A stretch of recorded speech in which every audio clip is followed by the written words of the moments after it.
MysteryWire.com, home of the unusual and unknown. From Area 51 to the paranormal, it's your source to the most vetted UFO stories and special investigations in the world. Take a journey into the universe of MysteryWire.com. All right, thank you for joining us. Duncan Phoenix, the producer of Mystery Wire. We're going to try this podcast thing again. Joining us to my right or left, depending on which way you're looking at, is George Knapp over there. How you doing, George? Hey there. And down below George to the right or left is Matt, photographer extraordinaire. Very safe and sanitary at home, as we all are. And That's then right. the face you might not recognize over there is Gabe Zeifman, correct? Right. Yep. Now, Gabe, you may not know him, but you definitely might know his work. Gabe is the gentleman who took this picture behind me. If you look at this picture, that's Area 51. Really nice shot of Area 51. Gabe had the opportunity to fly over Area 50, well, not over, let me be correct, to fly near Area 51 not too long ago, relatively close. Gabe, go ahead and introduce yourself a little bit.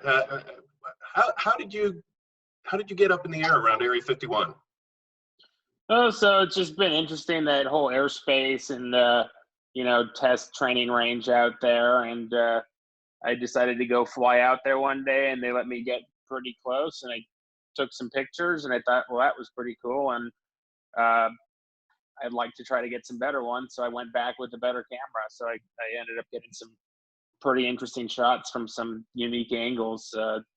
I guess just the airspace access was kind of by chance, but yeah.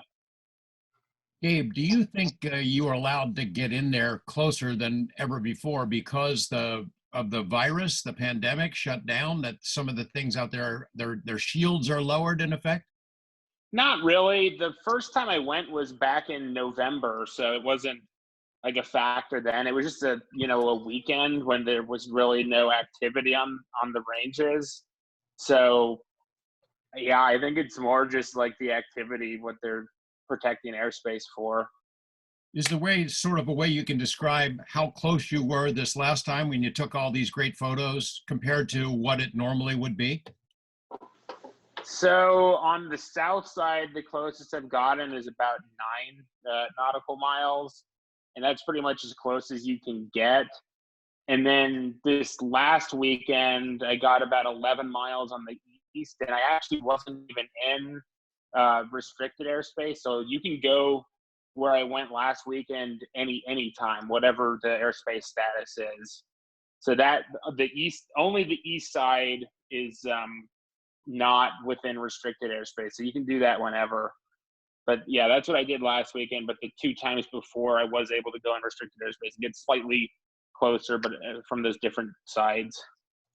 Can you tell us about your day job? Because I mean, I think it has a lot to do with how careful you are. I mean, you know this stuff. You know what restricted airspace means because of where you work. So you take it seriously, right? Yeah. So I'm an air traffic controller, civilian and everything.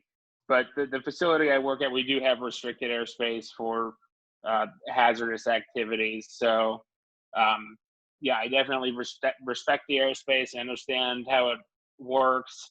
And restricted airspace primarily exists to prevent you from, as a non-participating pilot, from being injured by something, whatever it could be, lasers, debris, high-speed aircraft.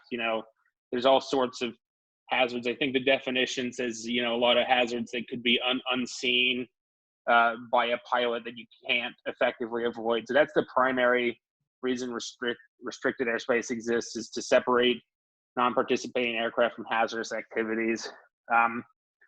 But yeah, so you definitely want to respect that stuff. Who knows exactly what they're doing in there, but definitely not something you want to mess with. You've heard the stories over the years about pilots who mistakenly or otherwise stray into that space, maybe to take photos, maybe just to get a peek, maybe they're just not paying attention. I mean, it's very serious what happens to them. Yeah, definitely. The enforcement action is no joke for violators. You definitely don't want to stray inside it, go somewhere that you have not been authorized. What would happen? So I don't think I think you hear people talk about, oh, you're going to get shot down or intercepted. And I think that is very unlikely. I think the most likely scenario is going to be assuming you're talking to air traffic, which is definitely highly recommended. They're going to first warn you. And I've received that, just heads up about the boundary. They're going to tell you boundaries, 1 mile, 2 miles away, verify you're familiar with the airspace. And if you say, yeah, then that's pretty much the end of it. They're going to make sure you don't touch it. If it looks like you're going to, continue and violate it, they're going to do their best to turn you away from it. And then if you do violate it, they're going to try to get you out of there. And if you're not talking, they're going to try broadcasting the blind on the emergency frequency. But either way, if you did violate it, they're going to try to track you down. And if you're talking on the radio, they're going to give you what's called a Brasher warning. They're going to tell you possible pilot deviation. They're going to give you a phone number to call. And then they would forward that to air traffic, quality assurance. And then they'll decide if that merits further investigation from FAA, flight standards, the enforcement branch, and then they would decide what to do then, whether they don't do anything, whether they give a warning, recommend training, or suspension, or revoke your license. So there's all sorts of options on that side, whether it was a willful violation, or if you just had some kind of equipment failure or something. So they take all that into account. Matt, you want to jump into this? Well, what kind of camera were you using on this? So the north-south pictures, the first time I went, I just had my cell phone. So Oh, wow. The ones down the runway, that was on a Google Pixel 4. And then the rest of them you have there are off a Nikon D3500 that I was wondering if any of you, Gabe, George, Matt, if any of you, as we're putting these pictures up, do any of you know, outside of just, hey, that's Area 51, do you know what we're looking at? Like when, I'm going to try and be my weather guy here, you see the runways, you see the large dry lake bed, which also has runways on it.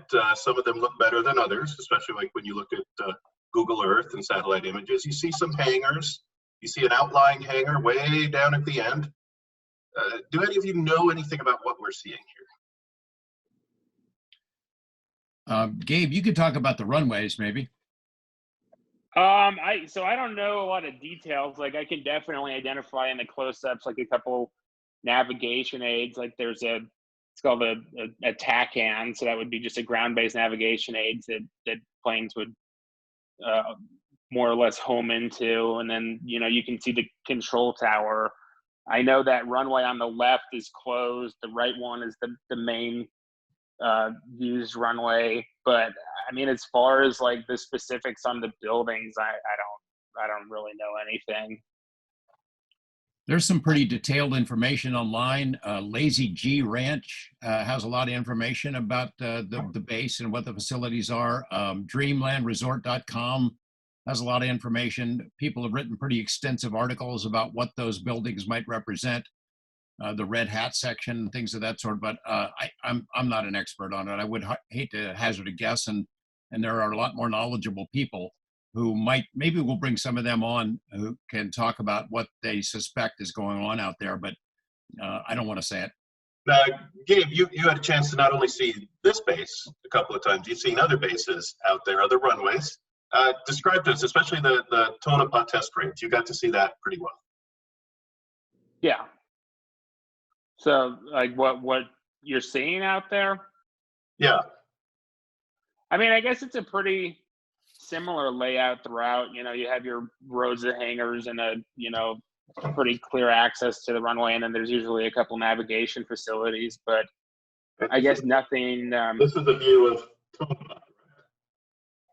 Yeah, and then Tonopah is interesting because they have the runway partially tore up, so I don't know exactly what they're doing out there, reinforcing something, or maybe something failed on the runway. But I've heard people say it looks like they're expanding taxiways for possibly a larger aircraft. So I don't know exactly, but We posted a lot of your photos, Gabe. Can't thank you enough for sharing them with us. yeah. After Tyler Rogoway put that article out, and then we put it out on Mystery Wire, what kind of reaction are you hearing? Any negative feedback or mostly positive? Are you a celebrity now? Oh, geez, I don't know. I think a lot of people think it's kind of, funny or cool, and I haven't personally got anything negative. I've seen a couple comments on various, articles or posts, and it's mostly about, oh, well, this guy's gonna get arrested or whatever. Okay, and my response is, I was in a $16,000 airplane with the engine power of a lawnmower, with a camera I got at Costco. So if I was able to get these pictures, it's not that difficult. But yeah, I mean, mostly been positive stuff. I've had various emails asking some questions, and if I can go back out there, and definitely I've gotten some questions about, well, what did you see at Papoose Lake? And it really nothing, but they have, of course, you talk to the roadrunners, the guys who've worked out there over the years, and they say that when a plane approaches, they're aware of it. When somebody is out on the Tickaboo Peak or something with a camera, they're aware of that as well. So they were aware that you were flying around out there, just as they're aware when foreign satellites are flying over the base, right? yeah, no, yeah, I'm always talking to air traffic. They know who I am. I'm positively identified on radar, and I also go anywhere between like 70 and 100 knots. So they've got plenty of notice that I'm on the way. So yeah, no, there's nothing. Nobody's surprised when I'm there. So you were in two-way communication with the tower out there. Well, with Nellis With Nellis. approach control, yeah. So Gabe, they're thanks the for- overline radar facility. Thanks a lot for sharing these photos with the world and with us. And Yeah, hope you'll stay in touch. If you get some more, maybe we could go with you one of these times. yeah, definitely. I've been invited back to Rachel. I landed up there once a couple months ago, so that was interesting. So like to go visit there again and see if I can get back in the ranges. It'd be cool to get some more better pictures from some other angles now that I have a better camera. But, It was awesome. Great job. Great work. Thanks. yeah, thanks. All right. Gabe, thank you very much. We look forward to talking with you again. And we're going to continue this podcast. Gabe, I'm going to say goodbye and wish you well. Okay, thanks. Thanks. Yeah. Thank you. Thanks, Gabe. All right. We got a big reaction to that, right, Duncan? Yes, yeah, we've had a very good reaction to that. A lot of people, thousands and thousands of people, looking at Gabe's pictures. He has become quite the sort of an unexpected celebrity in the community. I think. I know I was looking at the Dreamland Resorts website, and he is the talk of the town right now. He is very popular. Let's just say. Awesome. And George and Matt, this is something. Have you guys, either of you guys, ever gotten to see this with your own eyes? George and I were on a flight once to Reno. I think we were going to Carson City, and I'm always one of those people that's staring out the windows when we're flying. And I've always looked that way because I've made that flight an uncountable number of times.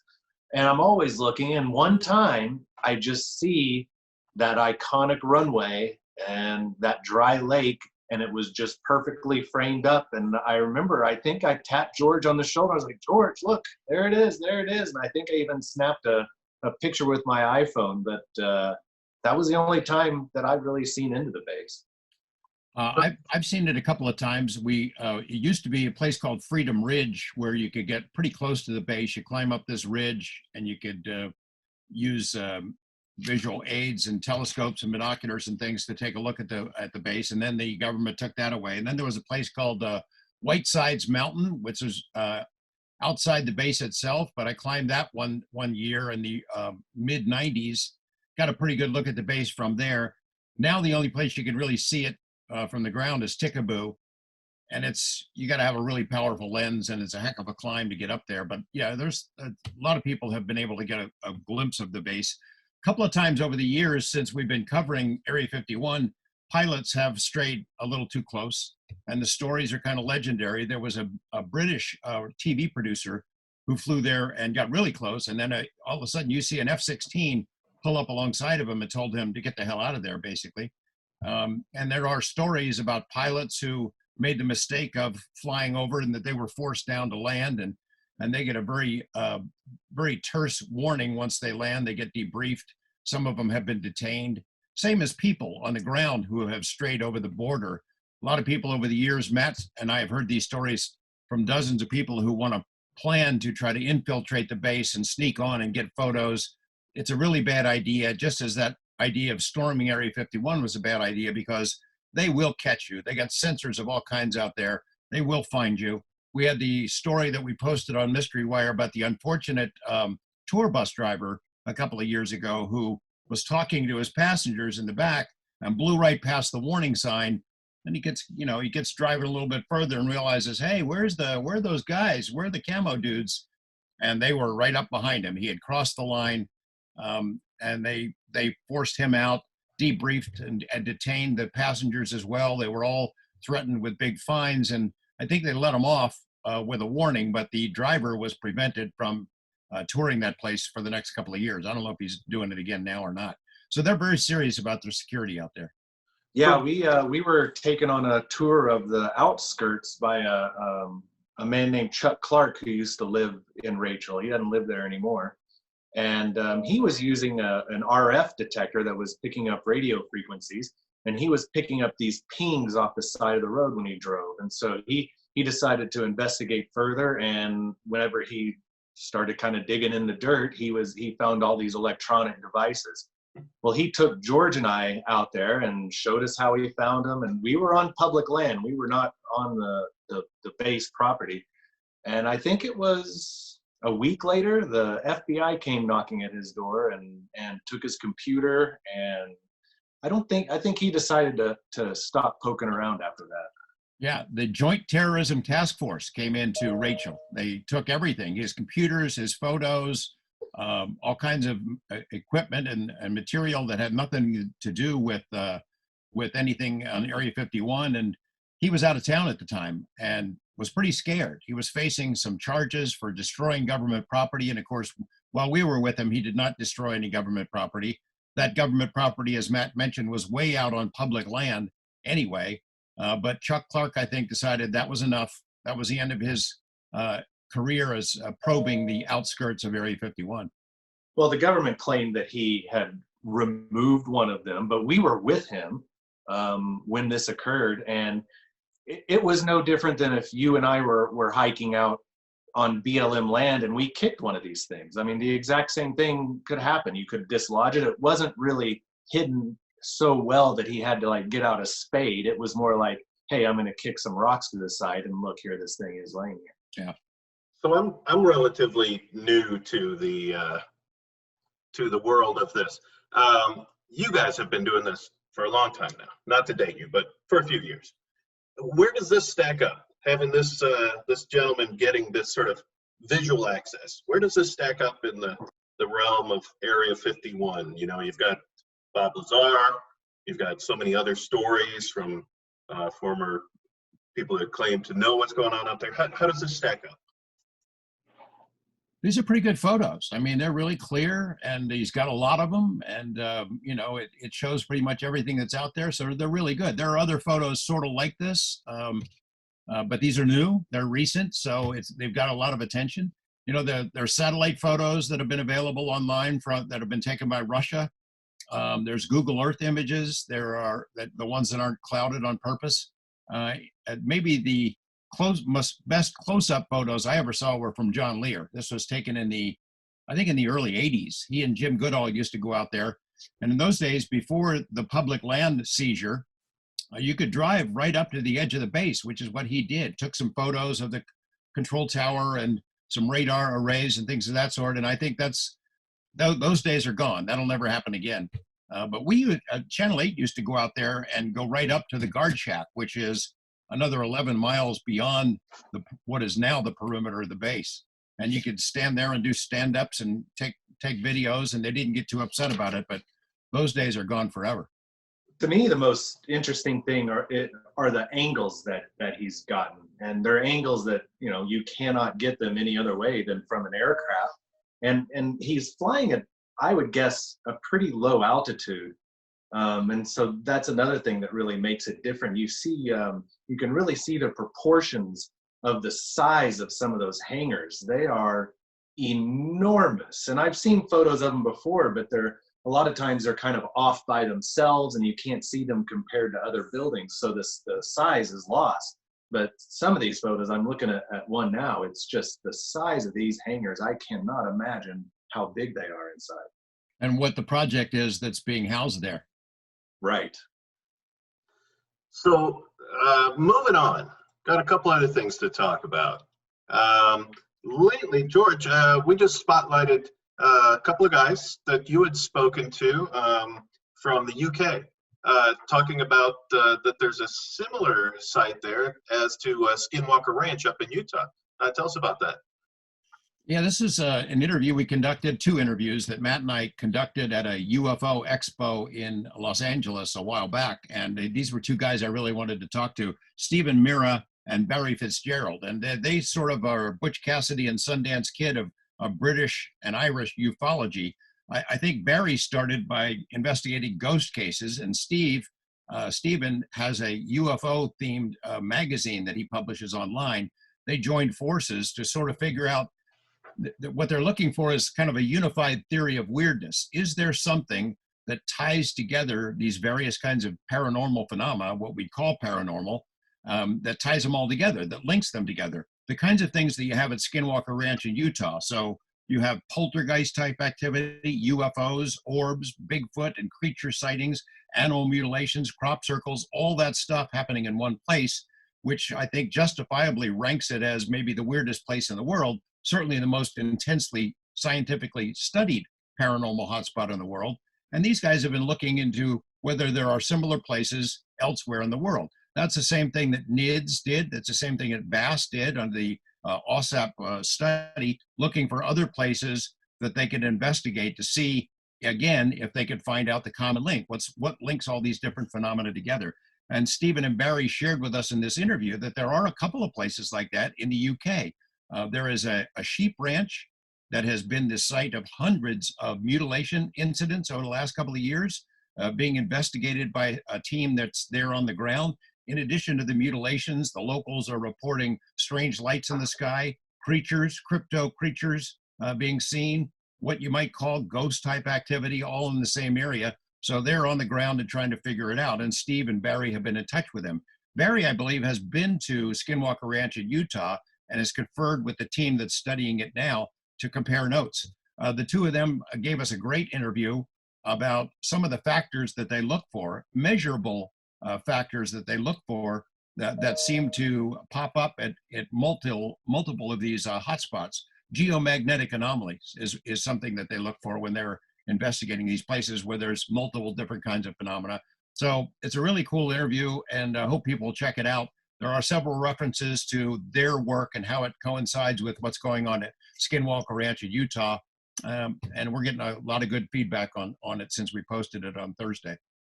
Yeah, and you can see if you go to MysteryWire.com, like George was saying, you can see we've broken it up into 3 different sections, appropriately titled. You'll see them all on the same story, but definitely check those out. They're worth taking a look at. And Matt, you and I've been a lot of interviews, a lot of conferences. Those guys were pretty good, weren't they? Yeah, it was really good. And I think the people who look into this and put much time towards it and much thought, no one is looking at Skinwalker Ranch and saying, wow, there's all these completely separate events happening here. It must be the strangest place in the world.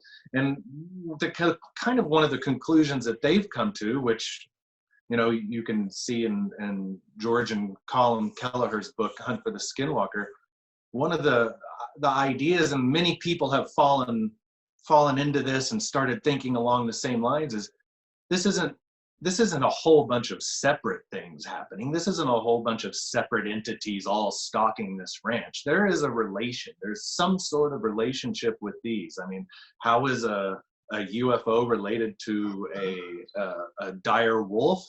I can't answer that question, but there's definitely, it's all related and it's all tied together to the same phenomenon. And just in case any of you listening or watching are not familiar with the term skinwalker, we've also put on the side a nice page, an explainer, you might, a quick explainer of where the term skinwalker comes from. It's an old Navajo term, Navajo Native American term. Not quite a witch doctor, sort of, but kind of explains their beliefs behind it, that a human could be made into a skinwalker, a shapeshifter of sorts. Just a fascinating backstory that goes back thousands of years. There's I put it on my Twitter, and we should definitely post it to the Mystery Wire website. But if you go on to my Twitter account, which is @ChiefTog, you'll see a video that George and I shot, and I think it's been 2 years now. It was 2018, I think, when we shot it, and it's a drive-through completely through Skinwalker Ranch from basically the first main homestead where the ranch house is and the NIDS study trailer. And it's a drive down the road, right down the middle of the road, and you get to go through all the different gates. George makes an appearance or two in it as he's opening gates, and I'm driving through. And you can see the ridge. I think I have that linked in one of our stories. If not, I will make sure it gets there. I'll put it in all the current Skinwalker stories, because it's worth watching. Yeah, it's a good tour for those who are really interested in seeing it, and also whoever. Someone had mentioned that George and I had never been to the ranch before, which was strange, but they could watch this and they could see. I think you're about to see George get out of the car right here. Here he is, George. That's the ranch. That's George. And I'm not getting out to take a pee, right? That's right. No, he's opening a gate. So again, George, you told us too, since you have been there, you though haven't actually experienced anything that other people say they've experienced. No, I've been there a couple dozen times. Matt's been there with me since I think 2001 or 2002. We've been traveling there, and I was there a few times before that, and I've never experienced anything completely out of the ordinary. We saw some lights one time. That's as close as I got. Everybody else gets to see it but us. But the video that Matt shows, he drives all the way through the ranch and then drives back. So it's as if you could look out either window to see what's on the other side. It's a really cool split screen video, and I don't think there's anyone else has done that at any time. So if you ever want to see close up what the whole place looks like, that's it. Go ahead, Matt. I've got front and rear view cameras too. I just haven't posted those yet. I figured I'd wait and post those next. These are a little more interesting, but the front and rear are pretty cool too. Now we're running tight on time here, but if lately I've noticed, I know George, you've noticed, there's been seems to be at least an uptick in videos showing claimed UFOs or flying objects or mysterious objects, lights in the sky. Do you think that has anything to do with just more people being at home, more access to cameras, or do you think there's something else happening? I got a feeling it has a lot to do with people being at home and having time on their hands, taking walks, looking up at the sky. I mean, that has a lot to do with when you see spikes of activity related to UFOs. Just a word of caution with UFO videos that pop up online. There's a variety of reasons why people post these things. There are hoaxers. There are people who make a living at this stuff that create. There was a video of something that's crossing the surface of the moon that was on Twitter and a bunch of social media places in the last week or so. And it's pretty much been debunked as a CGI fraud. And it looks like it was done on purpose. So sometimes people do it as sort of a test of the UFO community. Sometimes they do it as sort of a sick joke. And sometimes they do it so that they can increase the number of clicks on their websites or something to monetize it. Always take those things with a grain of salt. The history of ufology shows that these things do come in waves. There are spikes, peaks, and valleys of UFO activity. We don't exactly know why that happens, but a lot of people out there, millions of people have cameras now in their hands. And so I would not be surprised to see more videos popping up. But again, always look at it with the critical eye, because just because it appears on some website or on Twitter does not mean it's legit. And I want to speak to that as well. I mean, there are a lot of things that modern day cameras can do. They're amazing. They can do great things. But go out tonight with your camera and take a picture of the moon and tell me how that looks. Tell me how that looks. It looks terrible. You wouldn't even know if it was the moon. So you look at this video recently where these tic-tac-like objects are traveling across the face of the moon, and they're casting a shadow across the craters, which is really amazing. You look at it, you're like, ooh, that's amazing. Look which direction the light is coming from the sun. And look which direction these tic-tacs are lit from, and look where the shadows are. None of these things line up. It's clearly faked. It's not even really a good fake. They could have done a much better job. And it's not just UFO videos out there. I've noticed the past few days there's been a couple of Bigfoot sighting videos that, while on face value make for a good story, end up just being some guy with a mask that wants to create a little trouble. You will see that even with photos of UFOs that are generally considered legitimate, that have withstood the test of time, that have been analyzed and reanalyzed, even those kind of things, people will find a way to debunk them. So take it all with a grain of salt and be careful. And that includes any programs that you might be seeing on TV. Just because they're on TV, just because they're being aired on a network that you may, I don't know, take seriously, just be careful of what you're watching. All right, so we got to wrap this up. George, thank you very much. Matt, thank you very much. Gabe, thank you very much if you're watching this with us. And we will get back with everybody next week. We're still all living at home right now, so be safe, stay clean, and we'll talk to you soon. MysteryWire.com, home of the unusual and unknown. From Area 51 to the paranormal, it's your source to the most vetted UFO stories and special investigations in the world. Take a journey into the universe of MysteryWire.com.